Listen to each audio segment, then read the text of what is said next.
Zacher. Hey. Good morning. Good morning. Hello, Good everybody. morning. We're here. Here we are. How you going? Good? Yeah. Tired. What's your phone doing? Oh, eBay. What do you got? What do you got? What have I got coming? Yeah, what do Oh, you- some what is guitar stuff. Like what? Oh, the pickups. Pickups. Yeah, I got some guitar. I'm going to be modding a guitar. Yeah. Have you done much of that stuff before? Guitar stuff? Yeah, like have you fucked around with different pickups? Like, do you know much about like? Do you have a favorite like guitar pickup setup? No, the only main guitar I've modded so far is the Tele that I did. I had a cheap Squire Telecaster copy. Yeah. Put in actual Fender pickups in it, and now it sounds like a Fender. Surely you're familiar with the JB 59, Seymour Duncan JB and the 59 combo, like that Blink 182 combo. Yeah. You like it? You're a fan? I haven't tried it. It feels like something that you would like. It could be. I used We're trying to say. that you like that sort of stuff. So me and Sam Smacked Youth, we used pretty much 59 JB and 59 on every single guitar on every. I did like recording. that guitar tone. It's so. very like classic. Fuck you, don't know me. All right, we should open this up. Say thank you to Tommirock and Musos Corner for being our sponsors. We love you guys. Thank you so much. Fuck yeah, Always. dude. Yeah, Cool. cool. I'm keen to hear. So, actually, what is your main recording guitar at home? The Telly. The Telly. Yeah, it's my main go-to. And it's a single coil in the bridge. Yeah. Have you ever tried a stacked humbucker? No. Wait, what have I got in the Telly? It's single in both, right? Yeah. Yeah, it's a single in both. Yeah. Have you ever tried a stacked humbucker? No, but I'd be keen to. They're cool for sure. So Yeah. you can, if you want it, you can borrow mine. Mine's got a stacked JB in my Telly. Yeah. In the bridge. Yep. It's sick. That is cool. Yeah, they're different. Like a stacked humbucker. It's got the vibe of a humbucker, but it's not quite the same. Obviously, I don't know the physics of it, but yeah, it's different. It's very cool. Yeah, man, sick. Sick. What do you want to talk about, bro? What do you got here? We've got in the box mixes. Oh, okay, yeah. So this is a thought, dude. So This was your one. yeah, so I part of my something I do on most days is I'm with Apple Music and I use the Discover playlist. Yep. Where like it's all stuff that you haven't listened to, but it all falls within the umbrella of the stuff that you like based on your algorithm. Mm-hmm. Do you use those things very often? Yeah. Yeah. I'm on the other. So Spotify. I'm on Spotify. Yeah, and the one that everyone hates at the But moment. it's also got a Discover playlist on Spotify. Yeah. Sometimes I'll go through that. Yeah. So I use the ones I use often is New Music, which is like the one catered to you. Yes, the artist that you follow, and then that just feeds you their new music. And then the other one I listen to often is Discover. Yeah. Something I often notice. I'll be sitting in the car. It'll be it's usually on the way to or from the studio. So I'm either getting ready to mix or I've just spent the day mixing. And I'll sit in there listening to the Discover one, and I'll just flick through it, and I'll be like, okay, cool, same snare drum sound. Same snare drum sound. Oh, cool. Same guitar tone. Yeah. Neural DSP. Yeah. GGD. You know what I mean? Like I'll sit there. I'm like, yeah, cool. That was the same guitar tone that was on the last thing. Pretty sure I can hear the same mix bus settings. You know, I know that half the world's using Control Hub now, which is a STL plugin and fantastic plugin. Like it's an all-in-one thing, but it's one of those like, it's catered to people working from home who don't have all the hardwares that we have, and they just want an all-in-one thing. Anyway, so one thing I noticed is that everything fucking sounds the same. Yeah. Okay. So everyone's using the same guitar VSTs. Everyone's using the same drum samples. Like there's only a handful of either of those things getting them out, and everyone's using the same ones. Yep. So yeah, everything fucking sounds the same, man, and it's so boring. And then the other thing I feel like I can hear is that they're all in the box mixes. Yep. For a few reasons, because all the sounds are the same. So I know that they're probably using the same plugins that everyone's using. Yeah. The signal chains. Yeah, the order of the signal chain's the same. So it's probably that's why everything sounds the same. That got me onto thinking so one thing I notice is I think I can hear plugins over hardware. I think I can tell what's in the box and what's not. Yep. Some of that is based on, for example, I'll hear a mix from a certain artist from a mix engineer I know works only in the box. Yeah. Zach Zacher is the one that comes to mind. He's doing like Good Charlotte. Yep. A bunch of the K-pop artists. Like he's pretty much the biggest alternative mixing engineer in the world right now. Okay. Actually, I'll pull up his Facebook. His Instagram. We'll have a look, because the first thing I saw of him, it was like Bring Me the Horizon's new release, and he posted a photo of his laptop in a hotel room. Yeah, and he was like, I just finished this, and I was like, that's pretty fucking cool. Like that you're able to do that just on headphones. I could never do it. Yeah. I know he has spaces that he works out of. Like I know he goes and uses. Yeah, and that could have been like a final revision. Like it could have been the slightest of tweaks. I know that this guy know. is pretty much in the box. Yeah. Because like actually, dude, I'll show you his control room. It's fucking sick. It is just a laptop or pretty much. Is that it there? No, it's a pretty much a. I think these are just studios he goes to. Okay. But his room. He did the latest Limp Bizkit? Yeah, dude. You name it, he's done it. Like dude, he's quite literally the biggest in the alternative scene in the world. Very cool. Sorry, this was the post I originally saw. So that was his in the corner as well. Yeah, right? Yeah. He's like, I just finished like arguably one of the biggest metal records that's going to come out of the year. And so that got me thinking. I was like, well, that's pretty cool that he can do that. I don't think I ever can or want to do that. Oh no, that's not true. I want to do that. I'd love to go and sit on a beach and mix an album. That'd be fucking sick. Yeah. But I need the hardware. I just need it.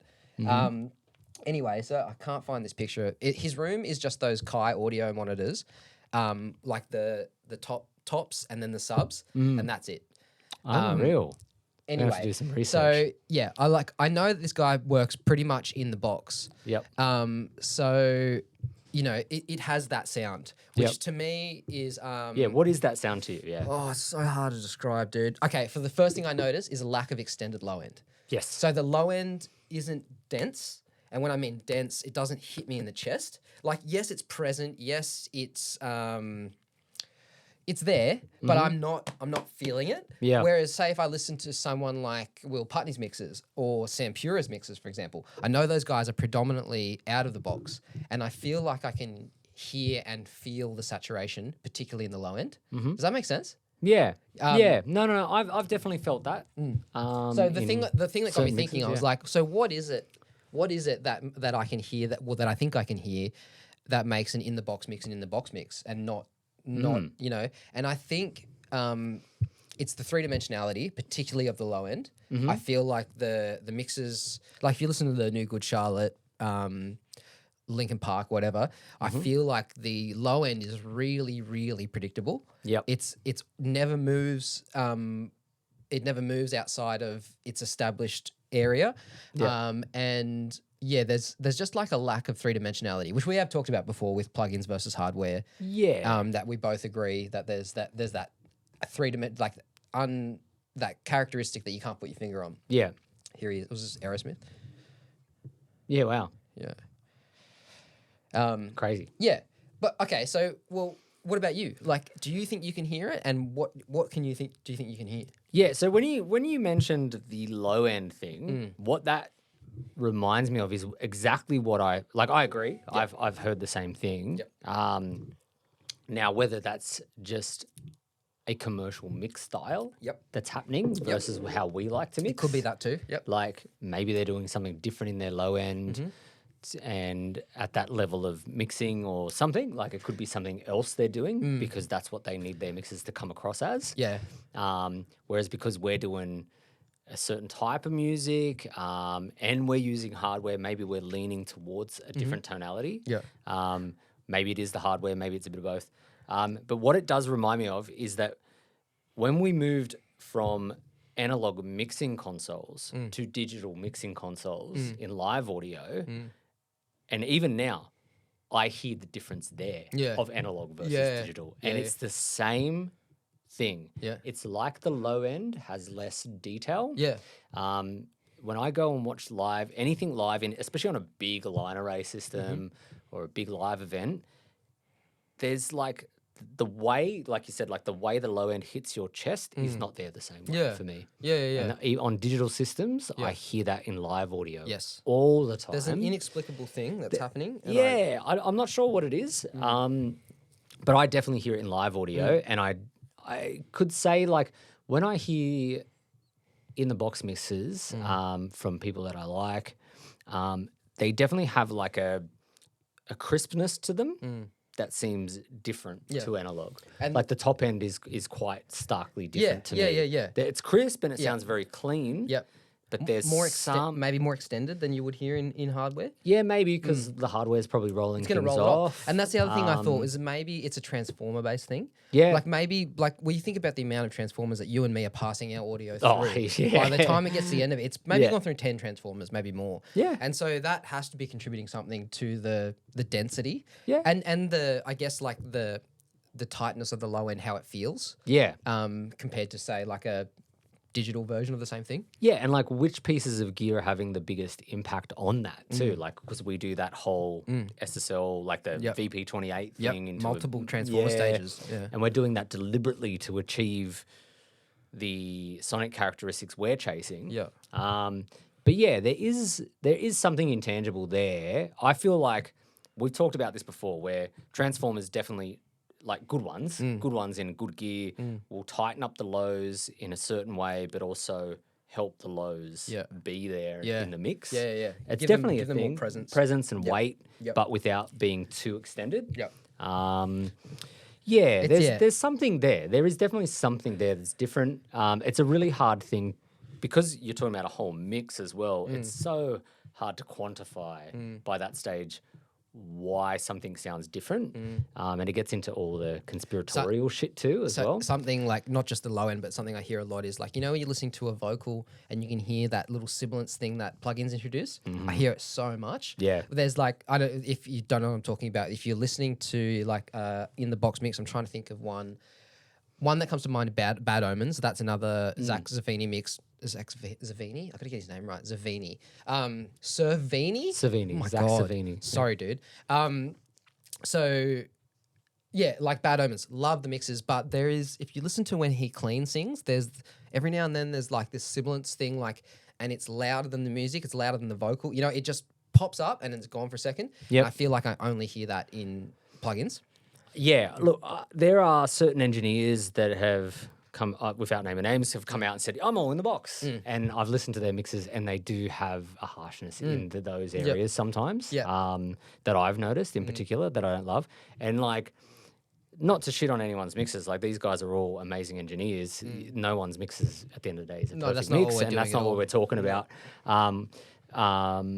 And when it's certainly not trying to put ourselves on any pedestals, but it's something to just be aware of.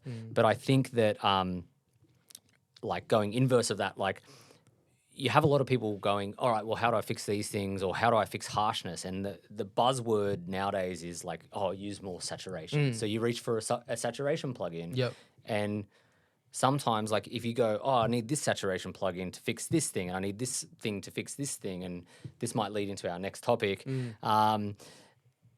you're kind of chasing your tail. Yeah. And the reason why we reach for hardware in the first place is because it just gives you that without the harshness. And yeah, it doesn't create all those offshoot problems, which then you have to chase down. Yeah. Yep. Yeah. I agree And with like, I definitely find like if you have a good signal chain in tracking and then a good mix chain, that harshness isn't even near the same. As a I feel problem. like, plugins tend to exaggerate that. Yeah. Oh, dude, that reminds me. Have you listened to this song yet? Yes, the Poppy. I haven't listened to it yet. Evanescence. It's the, Amy Lee from Yeah, Evanescence and I Poppy. do. As soon as I saw the ad for Yeah. it, I cringed so hard. I was like, cool, all right, so we're going to take the two most popular female heavy musicians and we're just going to dig up this old one from the past that, like... That's for the nostalgia ticket. Oh, yeah. man. You know, I know what I'd say. I haven't listened to it. Like, is it a good song? It's fine. Yeah? It's fine. It seems like it sounds like an Evanescence song. It sounds like vibe. it looks like a gimmick thing that they've, you know, it's like chucking Mark Hoppus on a track. It's like, let's drum up some of this old, like these, you know, Gen whatever we are, like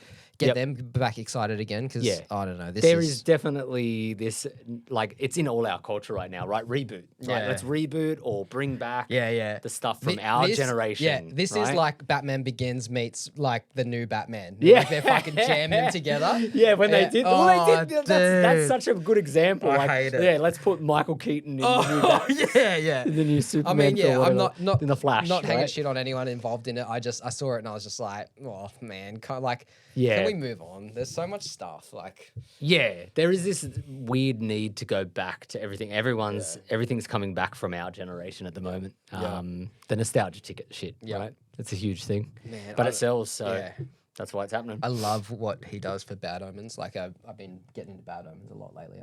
I'll have to check them out. I don't know if you'd like it, to be honest. Too heavy? It's not. It's a little bit like maybe it's too heavy, maybe it's too polished, maybe it's too like because you like garage, you like stuff that's a bit edgy and a little bit raw and. Yeah, but I like clean stuff too. I like well-produced stuff. I mean, it's worth checking out. I just don't. I don't see it as something that you enjoy. It's funny. I'll listen to it on the way home from this podcast, and then next episode we can talk about the message I sent you straight away. Yeah. Totally. Totally. Cool. Who's that in the pink? Lil Uzi. Oh, did you listen to that one? Nah, dude. I haven't heard it. Really? I know Lil Uzi. I know Lil Uzi Vert stuff, but I haven't listened to this record. What record is this? I haven't listened to him in ages. I won't put the audio on, but we can play. I'm not a fan of Lil Uzi Vert. Let's just put that out there right now. Lil Uzi Vert. Not my vibe. So the new one, it's like he's done. Am I thinking of this right? He's doing like the pop punk thing now. Because he used to say he loved Marilyn Manson and shit when he first popped off. Because he was on that. He was on that famous. XXL freshman.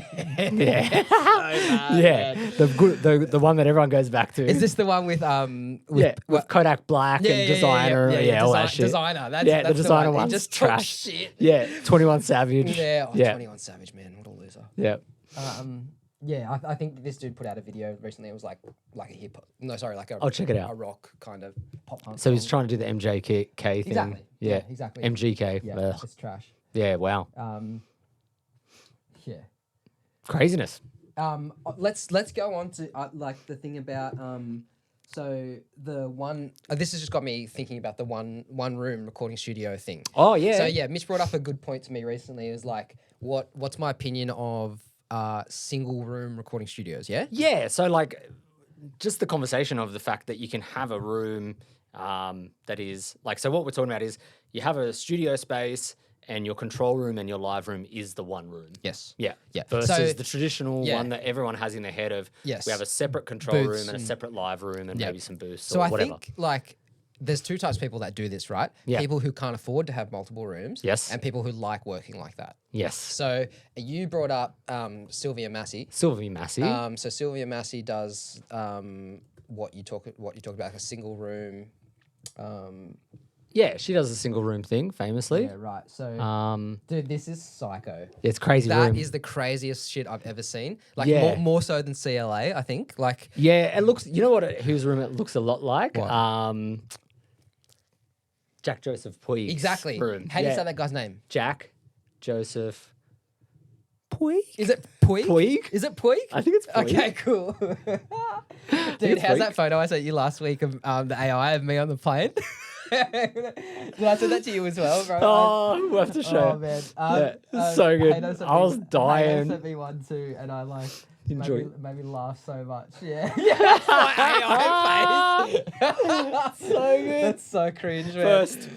So, all right. So immediate reactions to this is chaos, and this makes me feel sad. Yeah. I don't like looking at this at all. Nah. I like the bookshelves and the gear up there. Yeah. I hate having anything above my head. Yeah. I don't want being trapped in this mixing desk scares me. Yep. I don't like that. There's a lot happening in this fucking photo. Yeah. So some cool gear. yeah, we'll get on to the actual question that we're talking about. But so Sylvia has a setup where, like Mitch said, it's one room. Oh my god, dude. There's a yeah, it's hard to find a shot where it's the it's probably other 'cause end. The room's fucking packed, right? Like yeah, I'm not it's sure. probably got too much shit in it. Wonder if we can see something in the video here. Yeah, there you go. Yeah, so you can see the guitarist and Right. stuff in there though, tracking and stuff. This whole chaos vibe isn't for me. Look at that, dude. Yeah, That's it's a bigger room than it looks with a higher ceiling, but still, just having it's chaos. stuff look like everywhere you look, there's stuff that wigs me out. I don't. Can you see how there's space over the back there? I vaguely. Yeah, it's hard to see. Yeah. No, it's a there's big room, and see there's like different lights and the chandeliers and even that. Yeah, it's cool, but it's not for me. It would make me feel too chaotic. I find it hard to concentrate. Yeah, yeah, claustrophobic. Yeah, that's kind of not the idea. What's the other one? Real World Studios. That's so this is Peter Gabriel from Genesis's Everyone studio. knows this one. You've seen it in photos. Yeah. It's like the most bougie. It's beautiful. There's like a moat out the front. Yeah. It's fucking. Yeah, it's absolutely gorgeous. Yeah. It's unbelievable. Yeah, look at that. So this is still all one room. Yeah. Way more open. Obviously the open bay windows and stuff as well. Yeah. unbelievable Dude, studio. just the- It's a even beautiful house. the- Like, it's a The mansion. ceiling is fucking Huge. gorgeous. Yeah. Oh my god. Yeah. Now, no one's ever going to afford this room. Like, no one. This is not on anyone's budget. There's the drums. Yeah. Yeah. So, like, obviously, there's CLA. There he is, my Yeah. man. First, Yeah. enjoy yourself. Enjoy. Okay. I have thoughts. What are your thoughts? I've done it. Yeah? I've been living Yeah, it. yeah, you've been living it. for So a while I've been now. living it in a smaller space than desirable, but I've done it for in a few different spaces. Okay, so we could talk about this forever, but Yeah. give me your top 3 pros and cons for both. Number one pro Mm-hmm. is that when you have a band all in the same room, all on the same. Actually, this will be 2, all on the same headphones. Number one, if you're on headphones with the artist, you're hearing their headphone mix because you're in it. Yep. So it's really easy to balance a good headphone mix for the artist because Okay. you're in the same room. Right, so Which is cool. So comfortability of the artist. Yeah. That falls under that. And then communication with the Communication, artist because you can literally just talk. Yep, yep. And there's no talk back switch, which That is disengages you from the artist a little bit. Yep. every 'Cause time you miss the talk you'll back forget it. You'll switch- forget it, or someone will start talking behind you, and you go, oh, and it'll go, oh, blah, blah, blah, like halfway Yeah. through. Anyway, so Yeah. They're cool. the 2 biggest pros. I like that. And it is cool just being able to talk and be in the room Just give us and be in the vibe. one more. One more pro? Yeah. Well, it's easier in Access, some right? way. Access. You Yep. can see if stuff's been bumped. Yep. Like you Yep. can just all the things that in the chaos of a studio Yes. session, it's a bit easier to manage sometimes. Yes. Um, Now 3 cons. Ideally, if you had a space this big, then it's really fucking Oh, easy. But no one has that. But it is cool. But Now give me 3 cons. the con, my biggest con, and the reason why I would probably change my setup in the future is now that I have so much hardware, I want to use as much of that as possible in the tracking phase and dial in tones as much as possible in the tracking phase.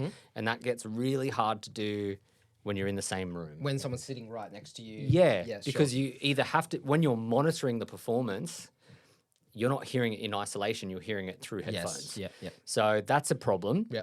You can always stop, hit playback, take your headphones off, listen through the speakers. Yeah. But it's all those steps. Yes, but that and you're takes you- interrupting out. And it takes you out of this and Yeah. it puts you into this. Yeah, it's Yeah, different. and you're interrupting the performance Yes. to do it Yep. and to check it, and it's always a couple of extra steps. Like when I track drums, for instance, we will literally do that. We'll I'll get them to play, but then I've got to check on monitors. Yep. Then I'm going to make some adjustments. Yep. Then I've got to check on, do the whole thing again instead of just being like, yep, done. So it sounds Yep, like the done. things that make it pros actually also make it cons. Yeah. Like the fact that everything's close and easy to access is also an issue as much as it is a pro. Yeah.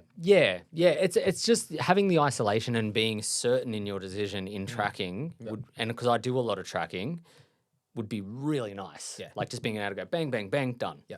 All right. Let's go. Well, my initial thoughts, first thing I think about is bleed. Like when I look at this, Yeah. I think about if say I've got a performer in the back. Okay, well first of all, that everyone needs to be on headphones. I don't like that. I'm not a fan of tracking with headphones on because I don't feel like I'm in the music. I feel like I'm if as an engineer, both. Yeah. Engineer, musician, whatever. I feel like I'm isolated in a way that I'm not engaging in the music. So the way I'd like to. Just to clarify, a drummer would obviously have to be on do headphones. headphones. Yeah. But you mean like guitarists and stuff not being on headphones instead? And me or- as the engineer. Yeah, Like that's what I mean. I don't like wearing headphones while I'm tracking because Yeah. I feel like I'm hyper fixated on the one source that I'm listening to, but I'm not listening to everything. Yes. I'm not listening to everything. So I would agree. Okay, so first of all, bleed is so if I have someone tracking, say a vocalist in the back, everyone has to be on headphones. I don't like that. No one can make a fucking noise. Don't like that. That is another con that I I missed. don't like that Yeah, because it's hard. and that kills the vibe too, right? So if we're all in this room together and I go, all right, Hado's got to sing for a bit. Everyone shut up. We go sing like this. Yeah. So did you hear that? Yeah. Whereas if everyone's in the control Yeah, room, everyone's we like, fuck yeah, and that's half the vibe, man. Yeah. Like that with the recording process, that's half the fun, you know. Is Yes. everyone getting excited, Yeah. having a fucking sick time. I'd say I don't like that. that can go both ways too, though. It can because people yep. can sit in the control room on their Yes. fucking phone doing Yeah, nothing, yeah, and they're not in it. It can But it can go putting a wall and glass between you and someone does something to the psychology. Mm-hmm. Some people it makes them better. Some people makes it worse. Absolutely. Some people they think, oh, cool, I'm out of that room. I'm in the space. Yeah, like yeah. some people can be like, oh, they can't hear me now. You know, like I can fuck up, I can fuck around. I'm like, no, if anything, I hear you more because there's microphones in that room. Yeah. But so man, and then the other thing is like, so some vocalists like to be in the room with you. Yes. So some of them like to be in the same space so we can, chat back and forth. Some of them like having their own space. So I try and ask the artist first, like what's the vibe that you want? See, this is a good one. Vocals, I feel like I would still track a vocalist next to me. Yeah.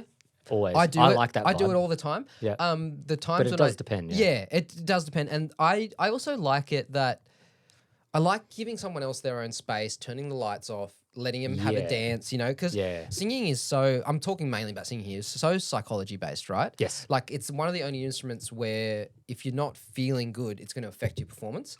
Absolutely. So creating an environment where that person feels not only comfortable but creative is and I often find that means a different room because some people are just weird about singing in front of someone. Like I personally am. Yeah. I don't want to sing like with you sitting right there next to me. Yeah.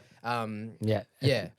So I've derailed myself. It is the thing. No. So, that's all good points because we're just talking about performance stuff. One space versus multiple rooms. I think what's cool is that like what we're starting to talk about more is that it's more important to focus on what's going to make the artist better and what's going to affect their performance. Yes, and totally.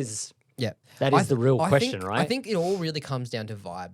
Yeah. Like do you want potentially an imperfect recording that's recorded in the same space but has the vibe because you guys are in the same space and maybe you've got eye contact with each other, maybe someone's having a good time, and it creates a thing which I think you can ask anyone, any engineer, and they're going to take the better performance with the compromised audio over the perfect audio. Yes. Average performance. Yes. Yeah. And like I can tell you now, like from my space, which is all one room, for certain bands, the vibe choice being in there works. Yeah. Like some bands, especially if they're tight as a band, their thing is they need to feed off each other to play. Yeah. Especially if they're doing something that is maybe less to a click or not to a click at all. I've had bands that won't do a click. Yes. And that's their thing. See, that's the other thing. And that can be awesome. You work with a lot of bands who don't typically need a metronome. Like some. to do it. Different, feel. Not like your genres. The stuff that I work with, everything has to be perfect. Everything has to be precise. So I think we're more concerned with getting things to be perfect than like the vibe already exists. Yeah. So we're just getting the takes perfect, I think. Yeah. I think, like you said, like if I was working with a folk band, a country band, or anything natural where we're doing no sample replacement, where it's very vibe related, I'd track a band live, like in the same space, for sure. Yeah. It's the right fit, I think, Yes. sometimes. Yes.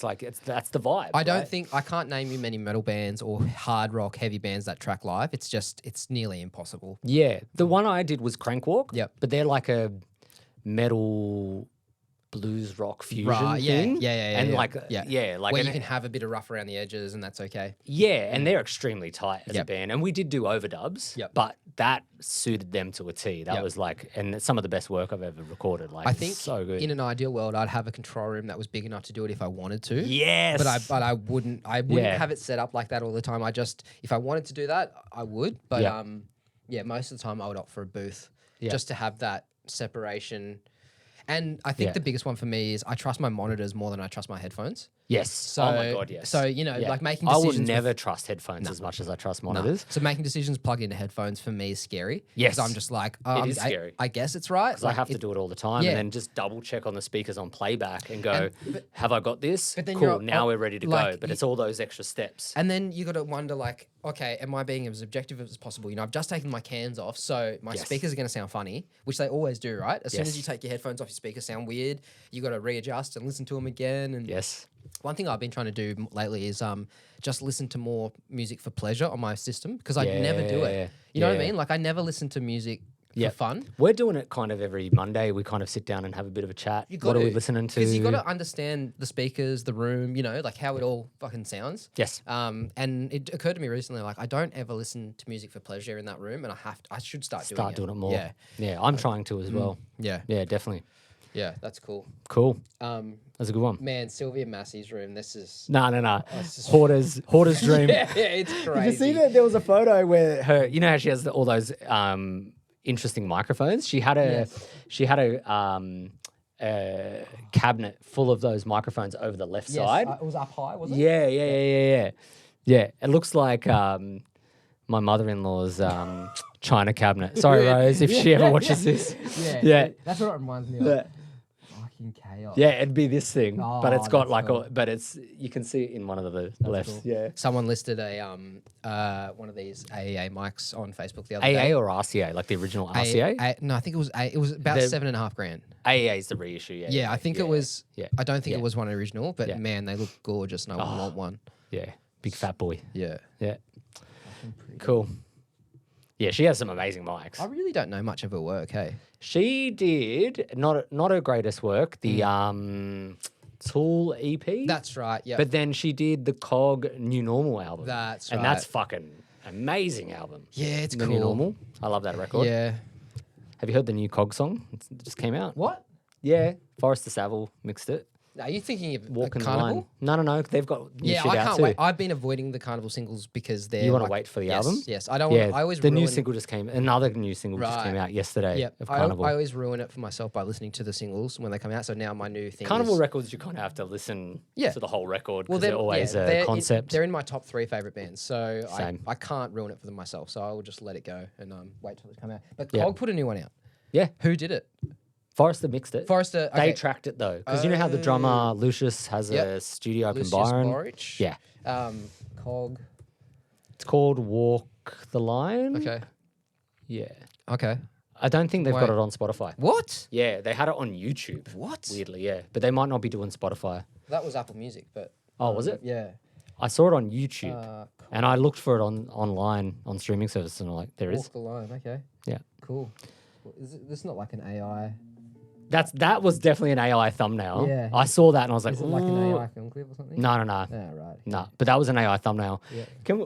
This is way off topic, Yeah. but AI images have a look 100%. and they're always too warm. Yeah. They're too warm and saturated. Yeah. I don't know what it is. Every band, I can pick a Absolutely. band AI image straight away because Yeah. it looks like that. Yeah. Yep. Oversaturated warmth. Yep. I've noticed the same thing, dude. Why are the the computers obsessed with that look? I don't know. I work with a couple people who've used AI art recently. I've noticed the same thing. Yeah. It's just like, Because really. you know when we talked about AI in a recent thing and it was that fake AI band, it looked like that, Yes, same color scheme. Yeah, it did. Yeah. Like completely, That's really strange. yeah, teal and orange. It's just like everything's teal and orange or something. I don't know. It's weird. Cool. Plugins? Oh, yeah. I don't like. Let's skip on that one. Okay. For now. The mic clones. Yeah. These are a couple of interesting points here. So we had some cool questions come through the Instagram channel. Yeah. So Declan asked. Shout out Declan. Yeah. Shout out Deck. Clone mics sounding nothing like the original. So I assume what he Yes. means by that is that, in his experience, the clone mics that he's used do not sound like the original. Yeah, and sorry if we're like interpreting your question wrong No, on that. I think Declan, that's what I took from what you asked. It was like, Yep. is it just that they don't, or why don't they? Yeah. So I think it depends on the mic clone entirely, and it depends on the original that you're referring to. The problem with going for talking about clones versus originals is which one's the original. Number one, when someone talks about a U47 is probably one of the best examples. If someone goes, "This sounds nothing like the original U47," which one? Yeah. Because there's different capsules in different variations. The original U47 uses the M7, Yep. and then later they go to this K47 capsule. yeah. So we talked about this in a previous podcast about the capsules in a U47, but the M47 is the original one. Yeah. That sounds completely different to the K47. So Yeah. already the U47s themselves Yeah. sound different from one And another. surely age has a The age of the capsule is going to darken it as it Yep. builds up dust and Yep. grime and hasn't been cleaned Yep. or has spit on it and whatever else. Yep. The circuit topology obviously matters. All of these things change. And the problem with clones is that we were talking about this yesterday. Sometimes, like, what people get caught up on the clone thing and they're like, oh, it's got to have this part and it's got to have this part and whatever. And what they forget is that at the time, even when Rupert Neve and all the world's best audio engineers were making gear, they were grabbing whatever they could off the bench or from their suppliers. And sometimes because of wars or supplier shortages, they had to just chuck shit in that wasn't ideal. Yeah. They weren't always going, what's the best part to go in here? What's the best part to go in here? They were using what they fucking had. Yeah. So they hobbled stuff together sometimes, and sometimes those parts changed throughout the lifetime of those bits of gear. So one studio might have got a Neve that sounded one way, and another studio might have got a Neve that sounded a bit different, and the modules could be slightly different, and all these other things. There's all these other things that make something different. But what I can tell you is this: we've talked about this in one of the last ones, but the capsule is in a microphone, specifically just microphones. The capsule is the thing that matters most in a condenser. If we're talking about condensers, the capsule has the biggest impact. Then the way you voice it with the circuitry, then the transformer after that. So, with that idea in mind, can you get a microphone clone to be pretty close in condenser worlds? I think you can. Yeah. I think you can. And we just had an awesome chat with Sam Pura, which will be an episode before this, where he was using a particular mic, and it was the 251 from Mic Parts. And it's a clone. And he has access to great mics, and he loves those mics. So that's a clone. It's one I've actually been eyeing off for a very long time. And when Mitta recently bought in the OPR, this is what my mind went to, and that I should get one of these. I'm very interested. Like Sam said, he bought one for each room. So he's got one in each of his This is his control go-to rooms. vocal mic into his standard vocal chain in each room. And that's a big up. Big time. Yeah. Yeah, he's never been one for like expensive gear. Like I don't think he's ever been one to buy Neumann or like brand name kind of stuff. Yeah. He's always been like But he's a DIY particular guy. on his sounds as well, like on what he wants. It's he all knows great. what's good. Sounds really good. So there's that. Do different clones sound different to the original? Of course. Yeah. Right? Yeah. Like those warm audio mics we bought in the other week. Are they going to sound different? Of course they're going to sound a bit different if we shoot them out. But which ones are going to sound the closest? I would say the K87 an 87 is going to sound the closest because it's the easiest to clone. Yeah. Because the circuit topology is easy to clone. Yep. Right? Whereas something like a tube, an old vintage tube mic or an old vintage ribbon, well, there's a bunch of moving parts. Once you get to dynamic mics and ribbon mics, then all of the parts matter. Yeah. So like we probably need to clarify that. Like a condenser mic, clone-wise, you can do it because it's easy to clone a condenser. It's easy to recreate the capsule. The diaphragm is just gold-spotted mylar plastic. Yeah. That's nothing hard. You just got to get the thickness of the mylar right. Okay. And then you voice it. Yeah. Right? But with dynamic mics, the way they work inherently is that you need every part to be the same. Dude, this says here, it's a recreation of the most famous female vocal mic. That's funny, yeah. Because it was a go-to female vocal mic. That's weird. Yeah. Like I knew that, yeah. Specifically But maybe because I read it on this, I don't know. Yeah. That's funny. Yeah, but that's, strange. yeah. I've never heard that before. Haven't you? No. I've heard that. Yeah, okay. That and the C12. Because they're a similar capsule, right? Yeah, right. The 251 and the C12. Voice bright. Like, Brighter. Yeah, right. You would think though, like... I think maybe he's just trying to differentiate between that and the U47. Because the U47 was like Frank Sinatra's and shit like that, right? As tube mics. So he's got the platinum edition like OPR does. Like the spec'd up one. Yeah, that'd be the built one. So it's already built, and then there's probably some different parts in it. Sure. Yeah. Yeah, with standard. Oh, yeah. So it's been renamed and rebranded as the Roswell Aztec. So Lid Shaw has one of those. They're sick, yeah. Yeah. So, yeah, that's that mic. Okay. Yeah. Cool. Yeah. It's not cheap. No. Nice. Yeah, but Roswell is a different company once again. It's not DIY. He's speccing out some stuff. They're related though? Yeah, same. It's Matt McGlynn still, but the Roswell stuff are not DIY. Yeah. And then there's some other parts and pieces that he puts in that are a bit more specced out. Yeah, nice. Yeah. Nice. Yeah. Get that one on again for me. Yeah, cool. But yeah, like what are your thoughts on clones? Because like you've used clones. I guess well. I don't Like lots think of them. I don't think about does it sound like the original. I just think like does it sound good? Yeah, and what would I use it for? Yeah, is it going to be usable? Yes. Basically. Yeah. I think like I understand where Declan's coming from with this question, but I don't know if we're answering it the way he intended it for it to be asked. But yeah, man, like I agree that they will generally they're going to be different circuit. There's going to be differences. So I fully agree. Like that, sounding nothing like or sounding similar to whatever. I don't get caught up in that mentality. Same. I just go to what does this do, is it something that I want?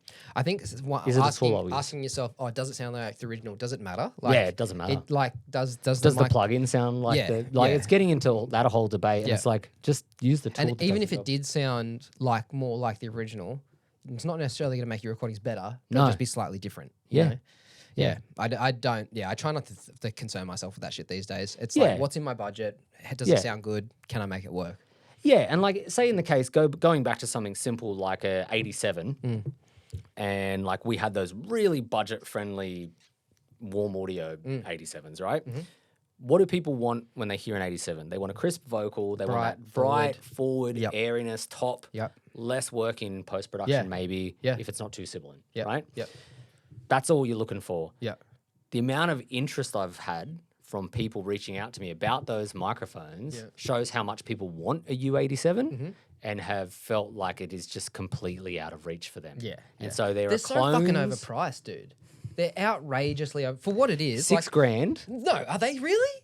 in Australia. I thought they were closer to 4. U87. Oh, maybe. Maybe you're right. 4.5? AI. Maybe that, 4.5. The AI set. That 5. That's disgusting, man. That is like, yes, gross. they're great mics. Yeah, They're not worth that. I think there's not a single component that is worth that the much. thing that makes the 87 so sick, if you've never used one, is that the vocal just sounds finished. Yes. Like you don't need to do any EQ. There's no one thing I've noticed that the U87 is the only microphone where you don't have to tame the low end. Like the 251, 47, 67, 149, all these mics. They get a bit boomy in the lows. Huge low end, which is lovely. Like if you've got a thin voice or if you've got a very light female singer, it's fucking beautiful. Yeah. But the 87 is the only one where you sit it up and you're like, cool, maybe I need to compress a little bit, maybe I need to DS a little bit, but that's it. Yep. It sounds perfect. It's Yep. finished. It's wonderful. It's radio Is it ready. worth $5,000? Never. No. Never in a million years is it worth that. Even when like, you know how you see them sell for like $3,000 secondhand? Even that to me, I'm like, ooh, that's a lot of money. Like, and then we go to the OPR U87 or whatever clone version of choice. you want to pick. Like $1,400. Yeah. Yeah. Like, see that For a workhorse mic? that to me, that's Yeah. way more reasonable. Yeah.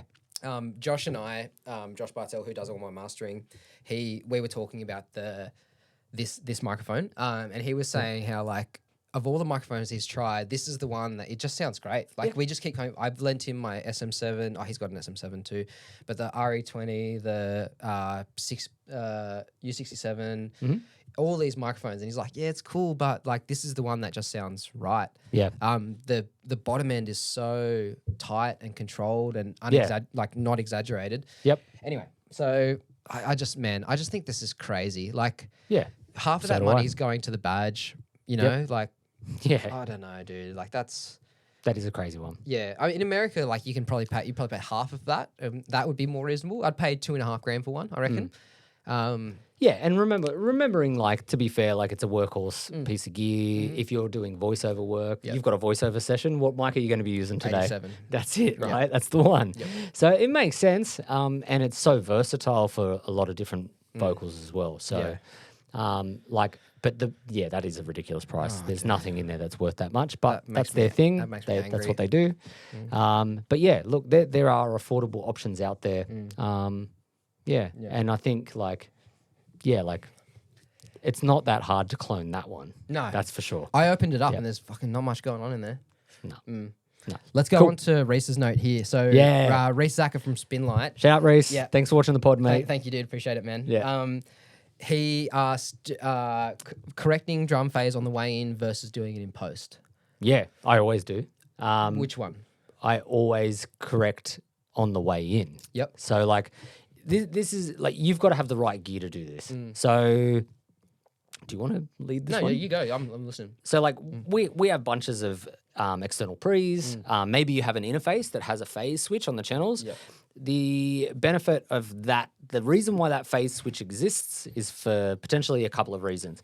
Number one, if you're doing like snare top and bottom or overheads to your snare and you want to check the phase between the overhead and your snare, having that switch to just check the phase is so important because you don't want anything to be in between like 90 degrees out of phase. That's really hard. Right? That's the problem though. It's like when you flick the switch, it goes, Yeah. oh, it's not better. It's just different. You know, But that's when you know you're in the wrong spot. Yeah. So for me, what I like to do, and this is a benefit of having headphones all around your room with playback and someone playing something back or hitting something or whatever scenario you're in, or having it with drums. It's the benefit of having a separate control room. Going back to what we were talking about before, you can have the drummer hitting the snare, and you can literally flip the phase, and then have your intern like Hato over there getting his ears blasted off, so mine are safe, moving the microphone, and like being like move it like down, up, whatever. And then once it's in place, it'll be the most out of phase. Once it's perfectly out of phase, you flip it back. Now your mics are in phase. Yeah. And those phase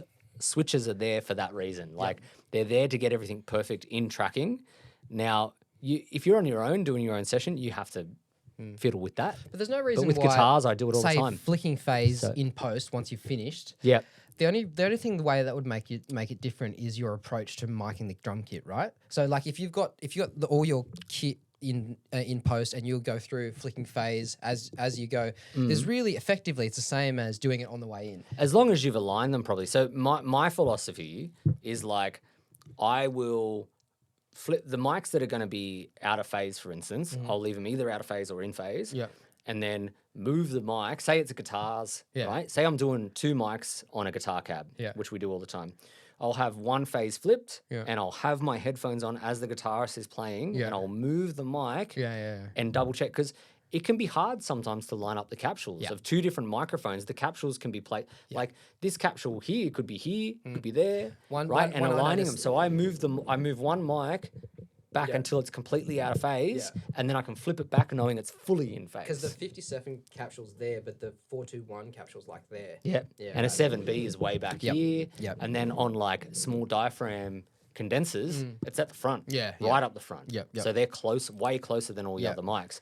So one trick I use for drums or guitars or whatever is to be listening through headphones and move the thing until it sounds completely out of phase.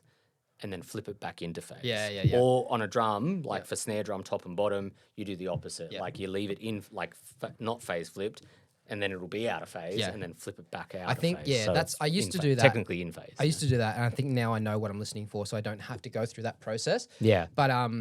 But I think like what I was trying to say before, right? Say if you've only got to do 180-degree phase flips.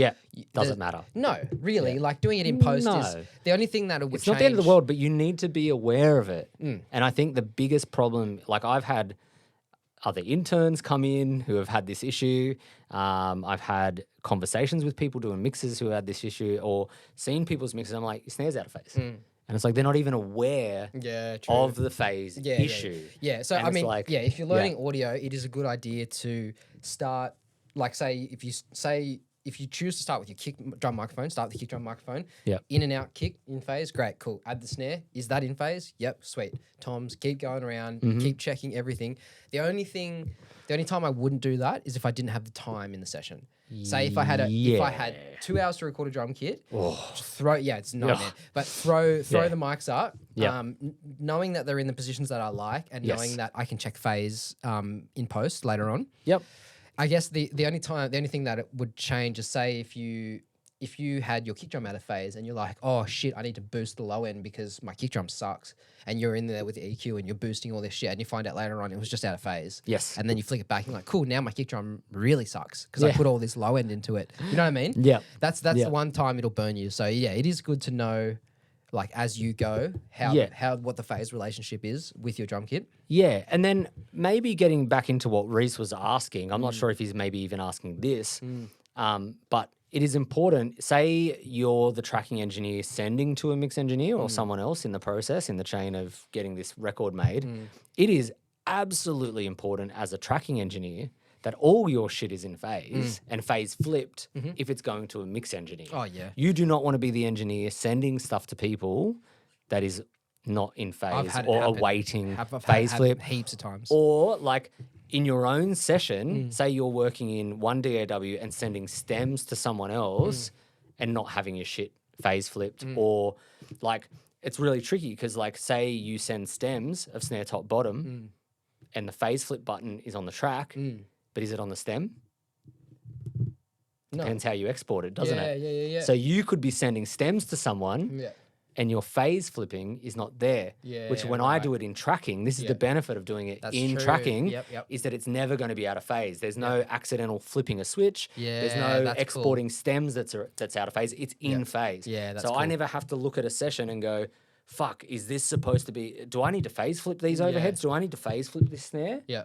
I know. Yeah, that's cool. Done. Yep. No, I like that. That's great. So that's my approach. Yeah, no, I think that's the better way to be for sure. Yeah, I'm right. You are. You can have that one. But one last thing, if you do mess up phase, what's the plugin you use to fix your phase? I use Auto Align too. Yeah. Oh, well, actually, Auto Align. I got to look at Auto Align too. Do you know about Auto? You don't even use it, do you? Is this the vocal one or the... So Auto Align... the waves? This is the one... No, this is Sound Radix. the Sound Radix one. Yeah. So this is the one I use. I use Auto Align 1. Fuck, why are plugins getting so expensive? Oh, dude, this company, they charge so much for shit. It's all so expensive. They're not the only one. But plugins are getting crazy at the moment, Oh, they must have just updated it. Anyway, so yeah, this is the one I use. Actually, I use Auto Align 1. I wonder if you can still use it because it's different. Auto Align. Yeah, that looked heaps different. It looks so different. Apparently the new one is like, that's... Oh, okay, maybe that's just what I'm it is thinking now. of in-phase. I've seen in-phase Right, before, okay, the waves in-phase one. Yes, I've used that one too. Yeah, I don't know if that's any I good. didn't like it. I think I used it once and was like, this isn't working. This, man, I used to be like all over my phase shit, and then this, like someone showed me this plugin, and it kind of does what the process you're describing on the way in of checking everything. It does it for you automatically, and it just saves me time. So That's wild. Yeah, I don't really think about phase anymore because it kind of just does it for me, and I don't mind. Do you ever worry if it's not doing it right though? Yeah, you can hear when it doesn't do it right. Yeah. It might fuck it up, and you've just got to go either do it again or change your process because you feed it audio from one thing to the other. Like say you want to do your phase from your overheads. Yeah. So your snare to your overheads, you feed the phase from the overheads to the snare. Okay. Do you know what I mean? Yeah. So you might have to redo some of that sort of stuff, but see, and that gets us back into that thing where it's like, could it be like, what are you phasing to? Yeah. And then like all that stuffing around, maybe it's easier to get it right in tracking. Oh, totally. Time it's there. always easy to get it right in tracking. But I also understand what you said before, which is so much the thing. What if you have no time? Well, yeah, that's because the world we live in now is never ideal. Right? No, we're never in ideal recording bands situations. Rarely have as much time as they budget and need. the time, yeah. It's usually there's one day to record an EP of drums, so you just fucking hammer. Or you have a band like I got a band Fist at the moment where we had to do a session because the drummer he was doing a masters and was like, I can only do this 3 hours on this night and this amount of time on this night, and I think we're going to have the same thing again. And it's like, fuck, we'll make it work. Whatever, like we'll do whatever we have to do. Okay. And that's where things like this are like. And I think it's fair to talk about that. Like we've got to be real about the world we live in now. Yeah, yep. When we do recordings, we're trying to juggle a lot of shit, and sometimes that's why ideal these tools world. You exist. spend a day getting drums. Sounds. Oh. Yeah, just like a day checking phase, checking time aligning, all that sort of shit. But it's all down to budget, right? Yep. Yeah, man. Totally. We've got time for one more. What do you reckon? Correcting drum phase. What about this musicians one? Tied with production. Yeah, that's just an interesting thought I had. That like, so let's talk about it. Hello. So tell me. Music production these days is more and more leaving the hands of engineers and going into the hands of musicians. Yes. Because we've got do you mean being a producer or being... I mean literally recording music. Just the whole process of making music? All of it. Like recording, writing music, it's getting further away from the gatekeepers, like those small amount of engineers to the everyday musician. Everyone's got a interface. Everyone's got a guitar modeling software. You know what I mean? Like the focus is shifting from okay, here's a great example. Pro Tools used to be the one and the only one. Yes. Now you've got Fruity Loops, you've got Reaper, you've got all these GarageBand, Logic, basically catered to home musicians, people who aren't tech heads, people who just want to get their ideas down into the door. Yes. So I feel like that is changing not only the way we approach music production, but the gear that people are putting out. For example, all-in-one stuff. I touched, I think, recently on STL Control Hub. So Control Hub is one of those all-in-one plugins for your mix bus. Yeah. So it does EQ, blah, blah, blah, blah, blah. I've seen this, yeah. So this is obviously marketed at the person at home. Yeah. Someone at home who doesn't have much gear, who Doesn't really know pretty how to much mix wants yet. an all-in-one solution. Probably wants some presets, wants to go through and flick through the presets, and I want to use my, these famous mix engineer presets and that sort of thing. So yeah, it's interesting seeing new stuff come out where it's aimed at people who know nothing about what they're using. Yeah. I think there's been Sam mentioned last time the God Particle. Do you know that one? Yeah. So That's the again- Jason Joshua. Yeah. So that is Thing. it's This is like a mastering thing, right? yeah. The God And Particle. isn't it just like a single knob type plugin? Yeah, I think There you go. I think you can adjust more to it than that, but it is kind of also like make this mix bus better. Yep, exactly. Kind of thing, right? And that's kind of like that's the direction I see a lot of this new gear going in. Yeah. It's like take the wheel, don't worry about what we're doing, just let us do it for you. Yeah, and I mean there's positives and negatives to it. Like it's making things easy, like Accessible. don't have to think as much. Is it making everyone sound the same? Yeah, well, going back to how we started this episode, Very possibly. right? Very possibly. Yeah. So that's what I mean. Like, because we'll look at maybe even like ozone, right? Yep. Like ozone Exactly. Yep. and isotope ozone. Ozone, yeah. Like that's doing the same thing. Yes. It's like there's presets on that. Yep. Like, Yep. are we seeing a mass homogenization of music because of feels, that? That's what it feels like. Yeah, Yeah. it's interesting. So, It's yeah, interesting. It Yeah. is cool that it makes. Okay, so another great example. Yeah. GGD. Let's just go any one of their drum kits. Yep. So All their guitars as well. dude, right? like this Modern Massive is arguably the most used drum samples in modern heavy music in the last 10 years. Yep. This is what you're hearing everywhere. Yep. And And you can hear that. Like, dude, man, without a doubt. I heard when they released 2, Yep. and I was like, yeah, like these are the sounds you're hearing on records. Like, totally. yeah. So, you're a musician at home, you buy this pack, that's your drums done. You're kind of sorted. And so is the guy next door and the guy next door to him. Yep. You know Yep. what I mean? Like, Yep. so So this is a cool. I've got something cool, but keep going. Keep yeah. going. Yeah. So yeah. yes, it's cool in that it gives you this thing that's ready to go and it sounds great and blah, blah, blah. Yeah. But so is every other person on the planet is using this same thing. Yep. What are your thoughts about that? Cool. So I've got like 2 interesting bands that I can kind of talk about this with. Like, so one band is a group of dudes tracking everything themselves, sending me stems to mix, right? And they're great. But their drums, they're using electronic drums and sending me stems of electronic drums, right? Printed stems? Yeah. Not MIDI. Not MIDI. We tried that and we were across 2 different DAWs and we Right. had issues. Right. We had transfer issues of the MIDI information. Yep. So we actually tried to do that so then I could change some stuff after the fact if I needed to. That didn't work. So he's sending me these programmed drums. And then obviously they want things to sound different on different tracks and stuff. And then that becomes a challenge because it's like, well, everything's printed.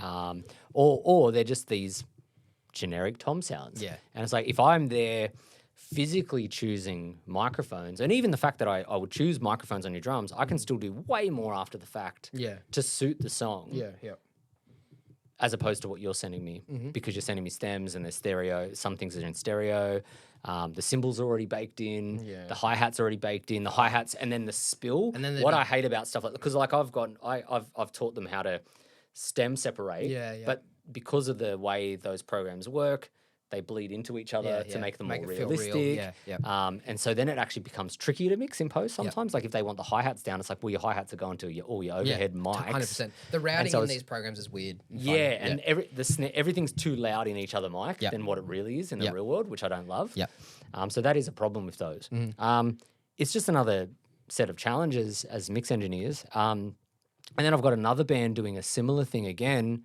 And then in our first tracking session, they were unsure about the drum sounds and the overall sounds of things. And it's because they've become so accustomed to listening to drums sounding like this. Oh man, yeah. And it's tricky because it's that demo-itis thing Yeah. and it's that thing of like, is this right? Yeah. Like, is this the sound we're chasing? It's like, yeah, Yeah. this is the sound you asked me for. The other thing I like, Yeah. this is kind of like a split off from this topic, but I get Yeah. bands coming in, they're like, oh yeah, we've been using like GG to demo and stuff. And our drummer doesn't really doesn't sound the same. I'm like, yeah, that's because you're using samples. Everything's 127. Yeah. All your MIDI's on 100. Yeah. It's being hit by Matt Halpin, Yeah. one of the best drummers in this industry, in one of the best rooms in the world, with one Yep. of the best drum kits. You know, Yeah. it's just, of course, Yeah. it sounds fucking flawless. It sounds amazing. Like no one hits like that. Yeah. No one, you know, like Yeah. no one can hit a drum hit that hard, that consistently. No. So it's just creating this unrealistic expectation for people. I See, think. that's an interesting point. Yeah. Like the unrealistic expectation of what things do sound like. Yep. And then once again, it's going back to that thing like of we've talked about a little bit before here, where what are you coming? What do bands and that want to come to someone like us for? Like, are we trying to get more realism out of your recordings? Like, it's changing that mindset of like you're demoing at home. If you like your demos, put your demos out. Yep. But if you're coming to us, you're entrusting us with your body of work, and so you know maybe there has to be that level of trust that this is maybe the right way forward on a mix, or but it's a tricky thing because like even with guitar tones. Everyone's using guitar sims. Are you going to get the same result again? Where it's like, oh, why doesn't my guitar sound right? And it's like, well, it's I don't know. It's a funny thing. And I think the homogenization thing, like for us as engineers, I think the biggest selling point is we'll make it sound more interesting. We'll make it sound different and more interesting. Like, do you want to sound like it's Matt Halpin's drums, or do you want him to sound like your drums? You know, like, do you want to sound like your band? Because like my favorite records are all from like the 90s and shit. And like if you listen to any like the grunge movement of the 90s, every single band is a different band. Super unique. They're all totally different singer. All of the famous singers from that era are completely different sounding, different guitar tones, different drum tones. They were all doing it in different spaces, and they all had their own sound. And now, like we're going back to a homogenization of things again, and like there's a push and pull on all this. But I think like I don't know. It's just that thing where like for us as engineers, like maybe our selling point is we will make you sound like you, in a cool way. And you'll sound different. Yeah, this stuff has made me approach what I do differently because it's like, well, why would I bother competing with this? I should just do my own thing, really. And I really like this conversation is not going anywhere. It's just an observation, just something like a feeling I have that when I listen to stuff often is just I'm hearing the same shit. Yeah, I don't love it. No. I don't love it at all. I'm pretty over it, eh? Yeah, nice. Sound different. Don't be scared to sound different. Yeah. We're artists. Enjoy yourself. Yeah, absolutely. Go on. Say it. You want to use MIDI drums? Enjoy yourself. That's it. Good Bro. one. That's all. Well done. We need to get those shirts made up, man. I'm getting them. I'm going to do it. Oh, shit.